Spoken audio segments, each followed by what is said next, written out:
Imagine wanting to make the most personal movie of your life, but you're such a perfectionist that you spend decades on it, and somehow it still isn't enough. Yes, we're talking about James Cameron and Avatar. A massive box office success, sure, but one that cost its director more than 30 years of extreme commitment. He had to walk away from other projects, become the butt of Hollywood jokes, and even risk going broke. All of it to chase a vision where calling him a perfectionist honestly feels like an understatement. Drop a like and share the video, because today we're going inside the mind and the soul of a filmmaker whose dream began long before Avatar, even before Titanic, all the way back in the 1960s. Before he ever changed the movie industry, Cameron was already a restless kid with a wild imagination. He spent hours buried in sci-fi movies, TV shows, and books, but he wasn't cut off from the real world either. He explored forests and rivers, studied plants and animals, and worried about what could happen to them. It was the 1960s, a chaotic moment in history. He was shaken by the assassination of President John F. Kennedy, the Vietnam War, racial conflicts, and he also noticed the rise of the hippie movement and the fight for civil rights. All of that shaped his early stories and drawings, filled with planets, strange creatures, and starships, always circling back to war, love, and ecology. He'd spend weeks finishing each one, already showing his biggest strength and his toughest flaw, perfectionism. But the thing that defined him most was his endless imagination. At 19, he had a dream that changed everything. He was in a forest full of trees glowing like fiber optic lamps, next to a river releasing bioluminescent particles. When he stepped on a patch of purple moss, the ground lit up. From the plants, little lizards jumped out, lifted into the air, and spun like tiny propellers. And then he woke up. Stunned by what he'd seen, he started drawing every detail. It took hours to capture each tree, each lizard, every glowing bit of the place. He had no idea that sketch would stay with him for years and even help him through some of the hardest moments of his career. At sunrise, young James told his mom about the dream. He trusted her instinct. She'd fueled his creativity before, so she listened carefully. Then she told him she'd had a strange dream of her own, a blue woman, almost 10 feet tall, with 6 breasts.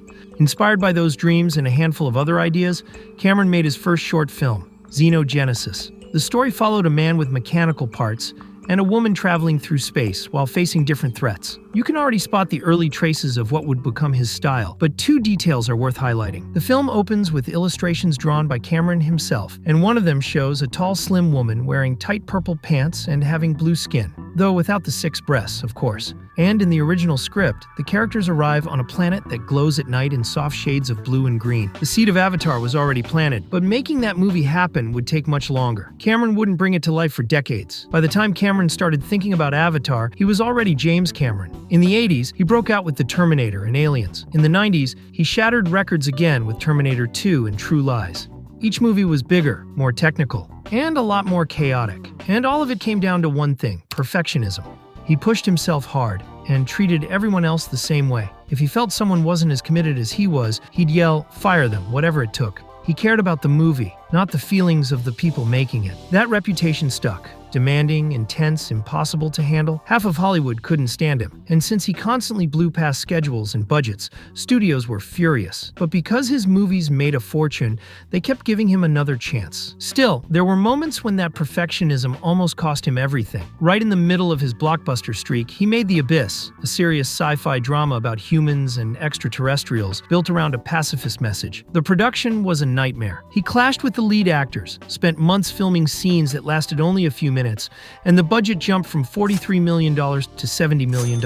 When it finally came out, it made less money than anyone hoped. A lot of people thought he'd completely lost it. Some even assumed his career was over, and part of his personal life took a hit too. He ended up divorcing his partner and producer, Gail Ann Hurd. But over time, The Abyss earned more respect, and it became a crucial step toward the journey that eventually led him to Pandora. In 1994, Cameron announced he was making a movie about the Titanic. But behind the scenes, he had already started developing a new sci-fi project. It would become the most ambitious idea of his career, maybe of his entire life. He went back through every movie, show, book, and comic that had shaped him as a kid. He added his fascination with nature and his fear that humanity might destroy it. He thought about the colonization of the Americas, the story of Pocahontas, and, more than anything, the dreams that had inspired Xenogenesis. With all of that in mind, he wrote an 80-page treatment and titled it Avatar. The story takes place in a polluted, dystopian future. The main character is Josh Sully, a former Marine who's paralyzed from the waist down.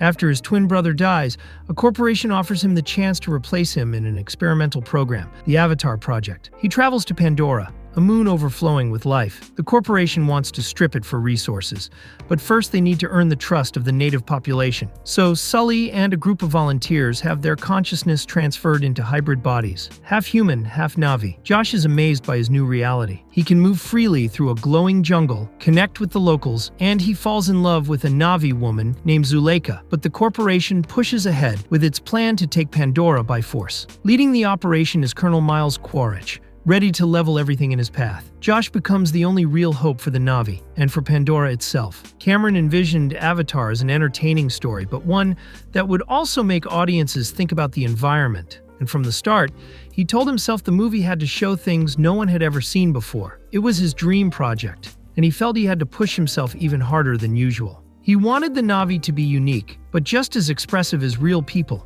That's when he realized that even the best makeup in the world wasn't enough. Animatronics wouldn't work either. They were too restrictive. So he made the decision that the Na'vi would be created digitally. By the mid-1990s, CGI was reaching impressive heights. Suddenly it was possible to create robots, dinosaurs, anything you could imagine. And Cameron was part of that evolution. Since he was a partner at the visual effects company Digital Domain, Cameron had so much faith in Avatar that in 1996 he announced he would make it right after Titanic. Production was supposed to start in 1997 and hit theaters 2 years later. But in typical Cameron fashion, he ran into trouble with the Titanic story. He went over schedule, blew through the budget, and this time the press and Hollywood were convinced his career was done. Even so, he released Titanic at the end of '97 and turned it into a global phenomenon. It became the highest-grossing movie in history, pulling in $1.843 billion. And of course, Titanic smashed Avatar's timeline the same way the iceberg hit the ship. The plan was to start production in 1998 and release it in 2000. But now Cameron was at the top of the world. He had more power, more creative freedom, and an Oscar in his hands. Nothing was going to stop his obsession with perfection, even if it meant delaying the project for decades. The story of Sully and the Na'vi would become the biggest, boldest, and riskiest movie of his career. He didn't want to make it for money or recognition. He wanted to make it because he loved science fiction, he loved filmmaking, and he loved life itself. What Cameron didn't realize yet was that the world wasn't ready for Pandora, and that discovery would change everything. In 1998, when Cameron finally had time to focus on the project, he ran into a tough reality. He didn't like how CGI characters looked. Their faces were too flat, and he needed the Na'vi to show real emotion. He was set on using motion capture and performance capture, but even that wasn't enough. Neither Digital Domain nor any other effects studio could deliver what he had in mind. If he was going to make his dream movie, it had to be done at the highest level. So, with a lot of frustration, he decided to postpone Avatar until the technology was ready. Fans were disappointed, and once again, Hollywood and the media came after him. Headlines claimed he'd lost it, that he was chasing something impossible. Many said the world was watching the moment he would finally destroy his career. Cameron ignored the negativity and chose to keep working. He started directing documentaries that let him test new tools and refine the ones he already had.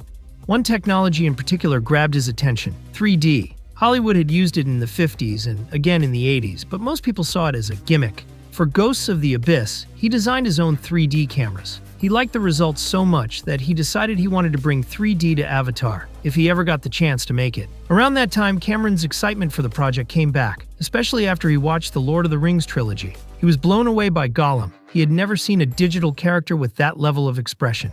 And in 2004, when the Polar Express premiered, he was impressed again. Those movies proved how far motion capture had come. By then, 10 years had passed since he'd written the original Avatar treatment, and he was out of excuses. With CGI more advanced than ever, he could finally make his dream movie, and another project that thrilled him: Alita Battle Angel, the manga adaptation about a cybernetic teenage girl. He went to 20th Century Fox, the studio he was contracted with, and sent them both treatments, Alita and Avatar, which he had renamed Project 880. A few days later, he met with the company's president, Peter Chernin. They had always gotten along. Chernin was the only executive who had supported him during Titanic. But things got complicated fast. Chernin said he liked Alita, and especially Project 880, until he asked, "Is there any way to get rid of that hippie environmental stuff?" Cameron had to bite his tongue. After a deep breath, he replied, "Peter, I'm at a point in my career and my life where I can make pretty much any movie I want. And I chose this story because of that hippie environmental stuff." Chernin didn't change his mind and rejected the idea.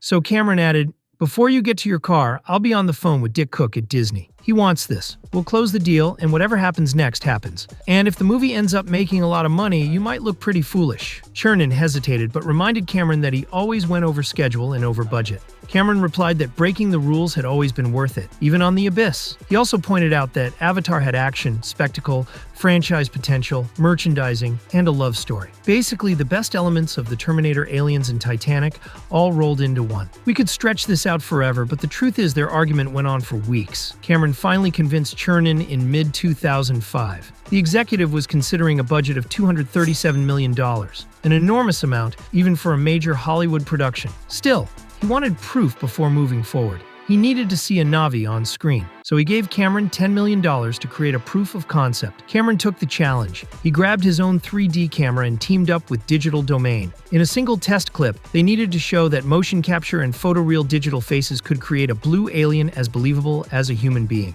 Cameron filmed an actor and then oversaw the visual effects team through every step. A few months later, they had a test ready. Cameron approved it, but as a lifelong perfectionist, he still felt it wasn't quite there. He asked for more adjustments, even though the results were already close, just not close enough to what he pictured. They ran more tests until, one day, Chernin called asking for an update. He wanted to see something soon, or he'd start doubting the entire project. Angry, Cameron sent the footage. He was convinced he'd blown a golden opportunity, and even blamed the Digital Domain team in frustration. But the test worked. Chernin was impressed and gave Project 880 the green light, setting a release date, May 22, 2009. Remember that. In short, Cameron was the man behind the highest-grossing movie in history, and no Hollywood executive was going to turn down his next project, even if it was a massive gamble that would push the entire industry to its limits. But that didn't mean everyone was happy about it. Some people confronted him directly. One afternoon at the studio, another executive crossed paths with Cameron. He knew about the project and said, "I don't know who's crazier, us for letting you do this, or you for thinking you can actually pull it off." Cameron turned that anger into motivation. He handed Alita over to Robert Rodriguez and committed himself completely to Project 880, which officially got its original title back, Avatar. He now had 4 years to make his dream a reality. No filmmaker in Hollywood had ever been given that much time for a single movie. Still, would that be enough for someone like him? The machine was finally moving, and it was time to find out. Cameron was determined to make Avatar an event even bigger than Titanic. Everything had to be flawless, starting with the script. He followed the original treatment, but, true to form, he refined almost every part of it. Josh Sully became Jake Sully, with a more empathetic personality. The corporation became more bureaucratic and militarized. He also developed the supporting cast, including Grace Augustine, the scientist leading the Avatar program. But the biggest change was Zuleika. She became Neytiri, now the co-lead, a strong warrior in the tradition of Cameron's iconic female characters. The real challenge? Creating a fantasy world from scratch, based on a dream that bordered on surreal, was not going to be easy. How was he supposed to make audiences connect with an alien planet they'd never seen before? The answer was simple, and very Cameron. Fewer explanations, more emotion.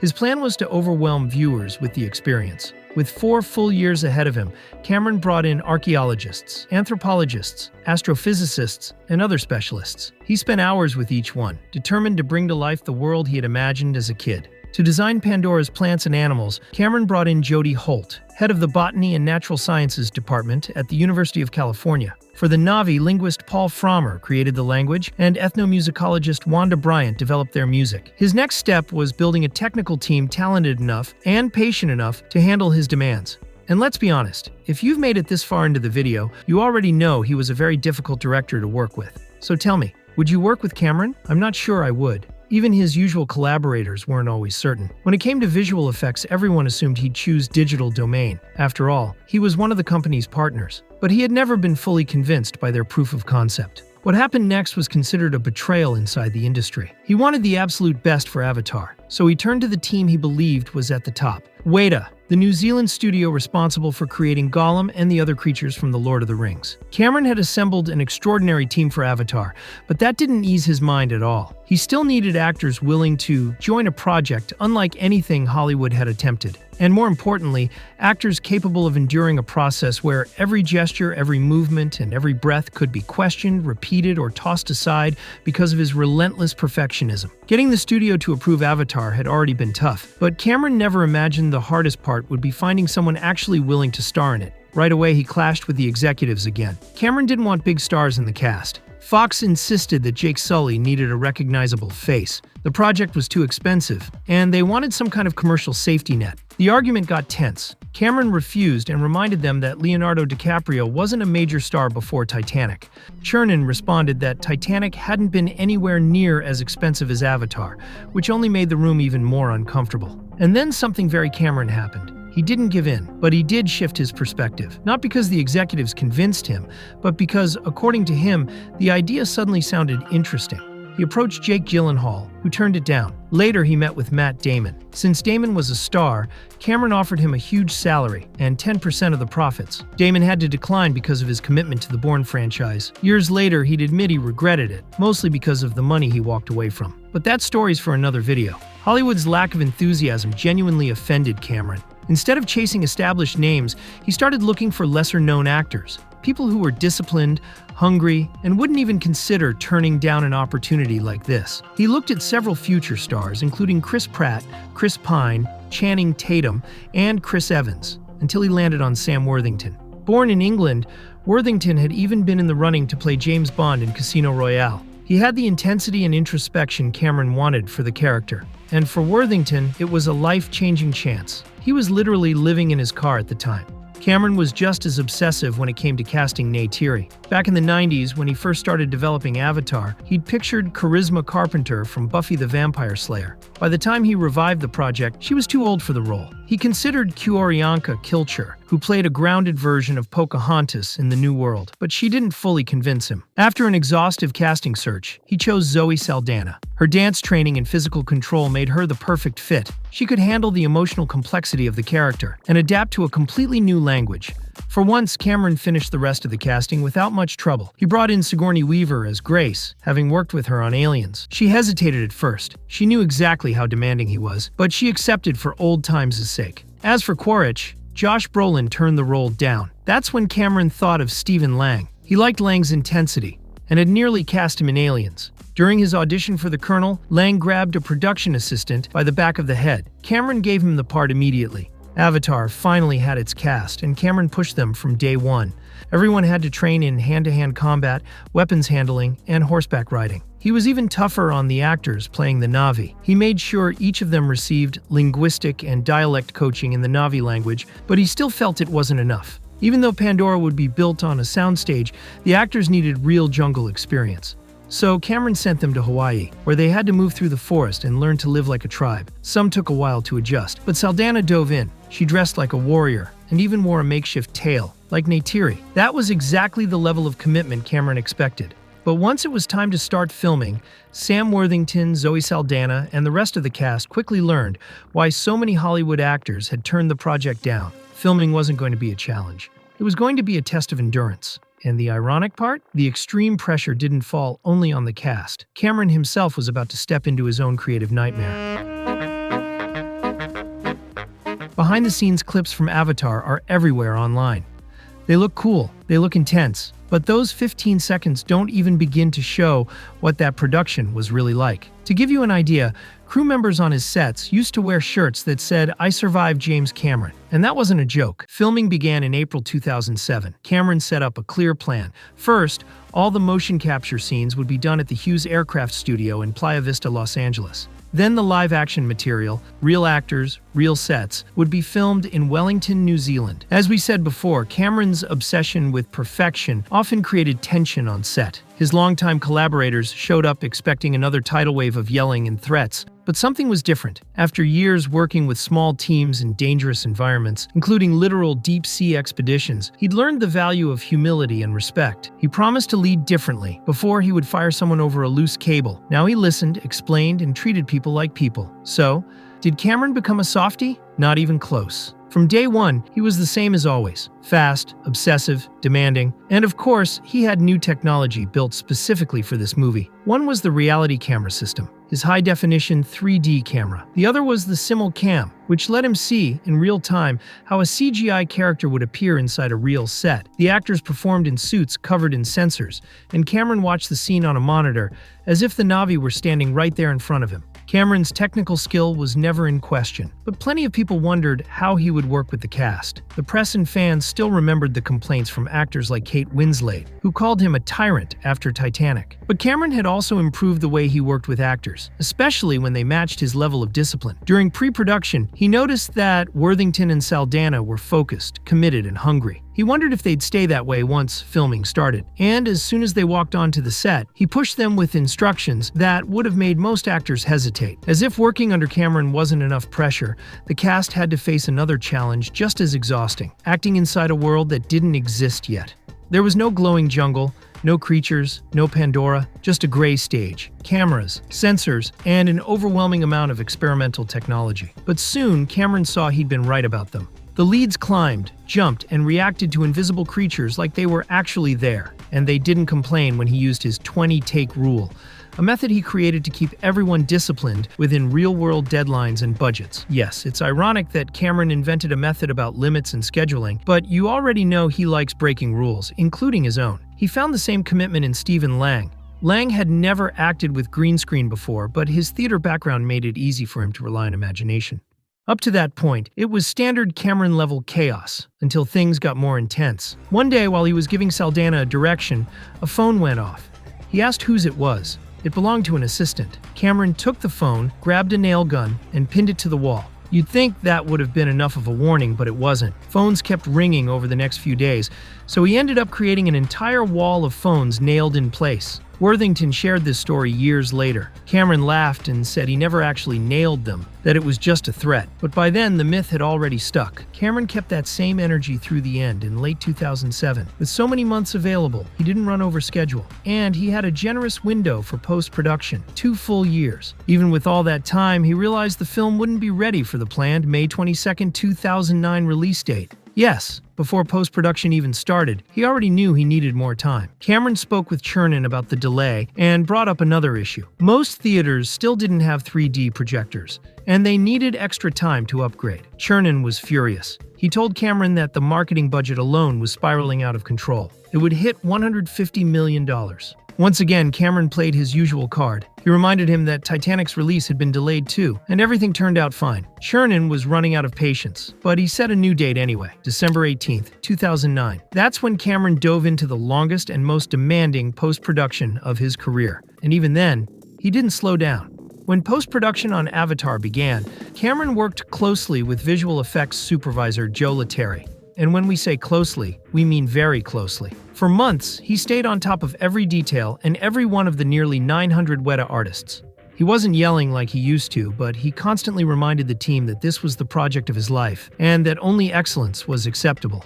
But excellence was exactly what wasn't showing up at first. None of the early avatars gave him the same emotional impact that Gollum had, a character who would soon haunt the entire effects department. One day he reviewed a shot that had taken 3 weeks to complete. It looked incredibly expressive, until he noticed a single eyelash out of place, and he asked the team to redo the entire thing. Another time, he saw a shot that had also taken weeks. It seemed fine, until he caught a tiny mismatch between the lips and the dialogue. And yes, that one had to be redone too. This level of scrutiny repeated itself in, literally, 99% of the shots. Cameron still wasn't getting what he wanted, and the pressure kept building. Letteri tried to keep the team calm, but everyone knew every pixel was under scrutiny. They pushed even harder, especially for one key shot, a close-up of Neytiri crying over Jake. Cameron watched it carefully, stayed silent for a few seconds, and finally said, "This is it. This is cinema. Keep going." For the first time in a long while, Weta could breathe. Meanwhile, Cameron never relaxed. He felt like Avatar was consuming him. He went online once and saw media outlets questioning him again, saying the movie was slipping out of control. Chernin called often to check on progress, but those things weren't the real source of pressure. What weighed on him was his own perfectionism. He pushed himself harder every day. By early 2009, he was working more than 16 hours daily. While the rest of the team went back to their apartments, he slept on the couches at Weta. That became his post-production routine. Work, eat something, work, sleep a little, and start over. People could see his health deteriorating. Still, Cameron's drive paid off. By mid-2009, he finally had several finished sequences of Avatar, and that's when the next phase of the madness began. Cameron had already pushed studios, actors, and technicians to their limit, but there was still one group left. And if anyone thought theaters would escape his obsession, think again. In August 2009, Cameron launched a series of footage screenings, a 15-minute preview reel. The first audience was theater owners. Because the movie was built for true 3D, he toured theaters, checked the projectors himself, and supervised every installation.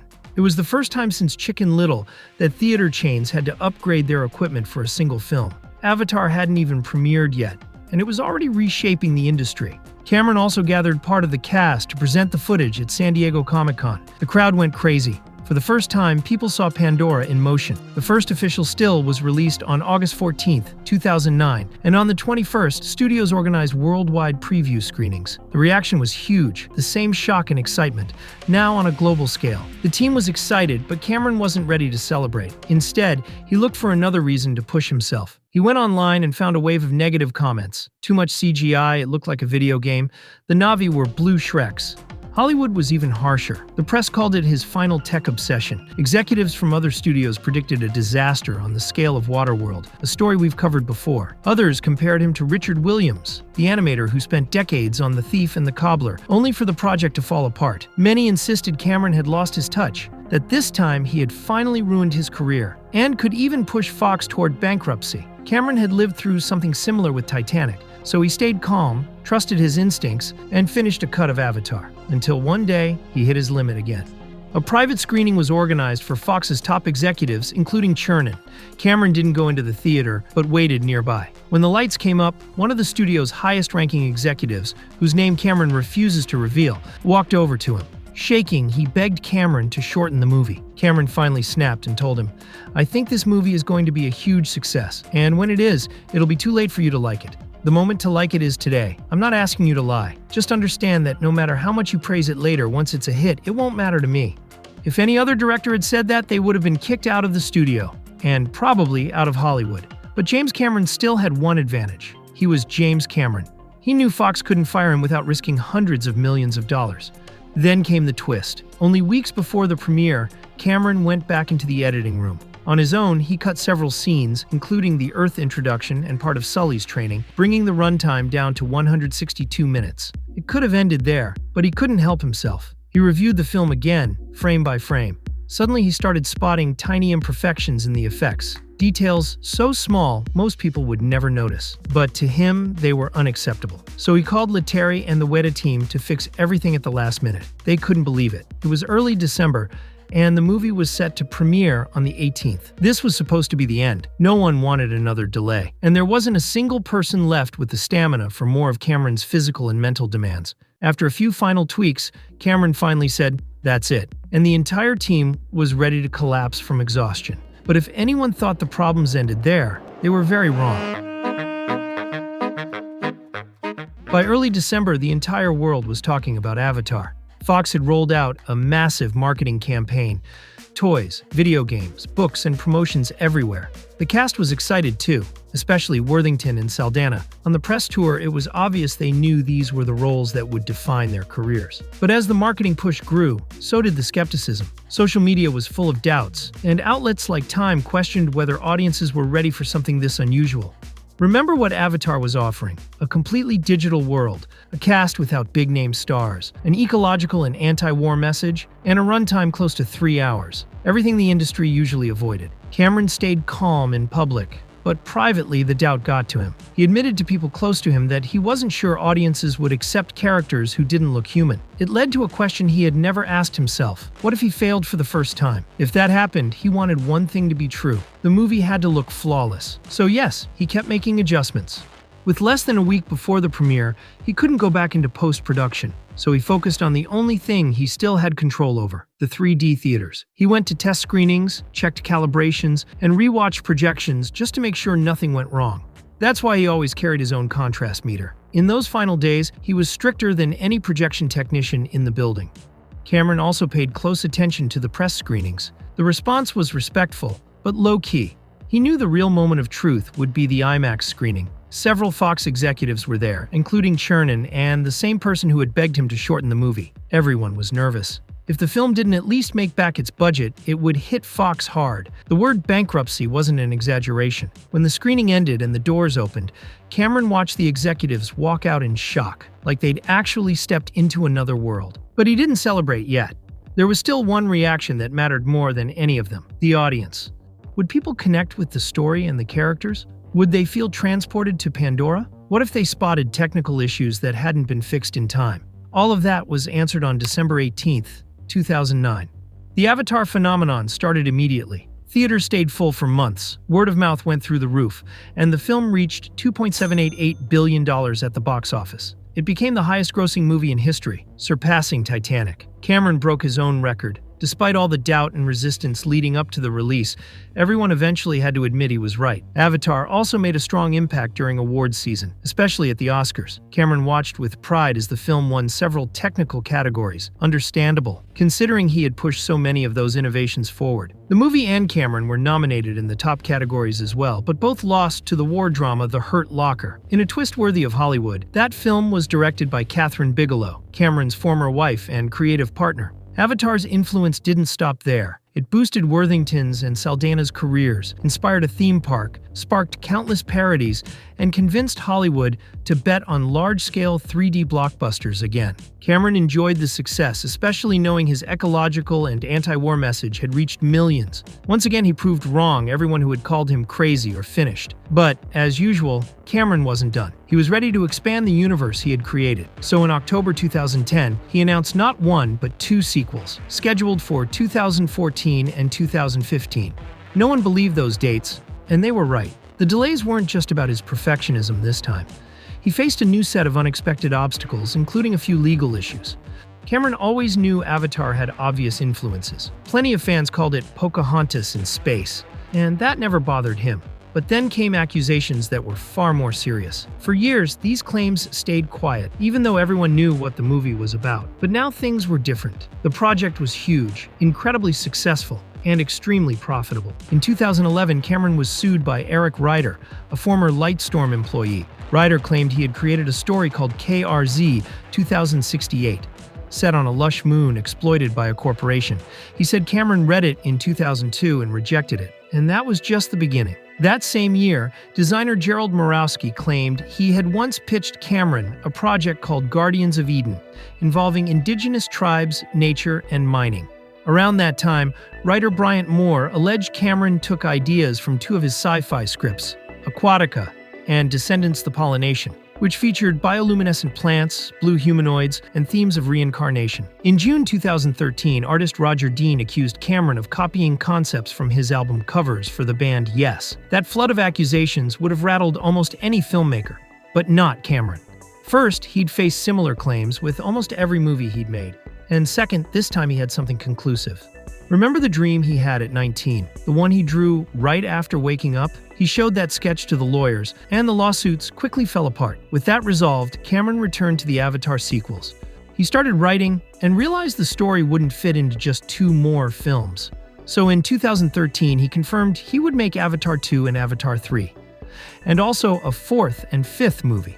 The announcement surprised everyone, but not as much as the plan Cameron was about to reveal. No one in the industry wanted to say it out loud, but that announcement scared people. The first Avatar had already been an exhausting ordeal. Years of delays, experimental tech that changed constantly, and a director who kept adjusting details until the very last day. For the cast and crew, the thought of going through that creative grind again was already enough to make them nervous. But this time, it wouldn't be one movie. It would be four, filmed almost at the same time.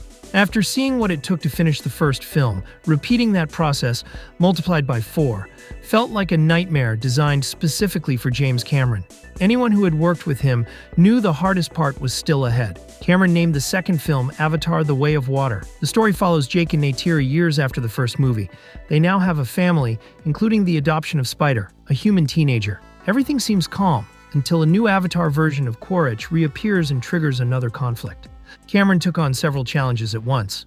First, he assembled a team of experienced writers, Rick Jaffa and Amanda Silver, Josh Friedman, and Shane Salerno. He spent weeks in a room with them building the full storyline for all 4 sequels. After that, each team worked on its assigned script. Cameron reviewed every page. If anyone drifted from the outline, if someone added a character or created a new setting on their own, he corrected it immediately. Another sign of his perfectionism? Cameron decided to produce the third and fourth films at the same time. It wasn't just about budget. He also wanted to avoid the cast aging too much between movies. This mattered especially for Jack Champion, who played Spider. Cameron's plans sounded extreme, but Fox backed him. Chernin was no longer president, and Cameron managed to stand his ground with the new executives. Things kept moving even after Disney bought the studio in 2019. The tougher challenges came from the visual effects team. Cameron wanted to explore Pandora's oceans, which meant capturing underwater performance with total accuracy.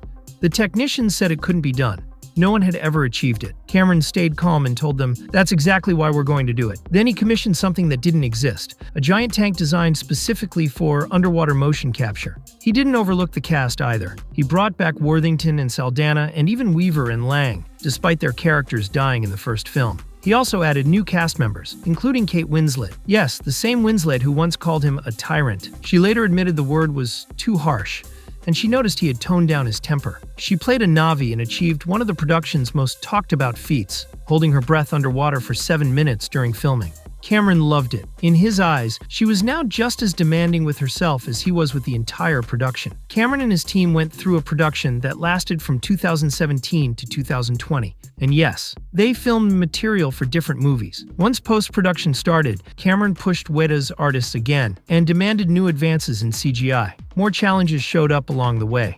The pandemic, online backlash, and even frustration from longtime fans. So much time had passed since the first Avatar that many people had stopped caring. When Cameron announced the sequel would be 3 hours and 12 minutes long, the complaints only got louder. On top of that, a lot of media outlets went right back to criticizing him. But once again, Cameron proved people wrong. The Way of Water cost around $350 million and made $2.32 billion. It became the third highest-grossing movie ever and showed that audiences were still connected to the Na'vi. As he moves forward with the remaining sequels, many people have wondered if Cameron plans to make anything outside the Avatar universe.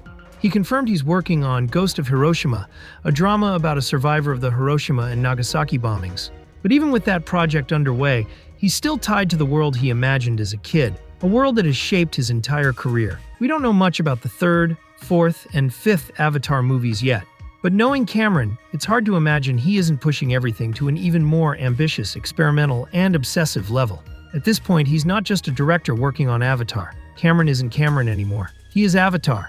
More than a franchise, Avatar is a story about passion, persistence, risk, and perfectionism. It shows how an artist can be consumed by his own creation, pushing against every obstacle and every doubt. He reached the top even when everything suggested he'd crash along the way. And just like Jake Sully, James Cameron stepped into the unknown and proved that cinema still has no limits. How do you make one of the best modern movies in just 19 days? And how does a frustrated drummer end up winning 3 Oscars? The answer comes down to a mix of passion and extreme commitment.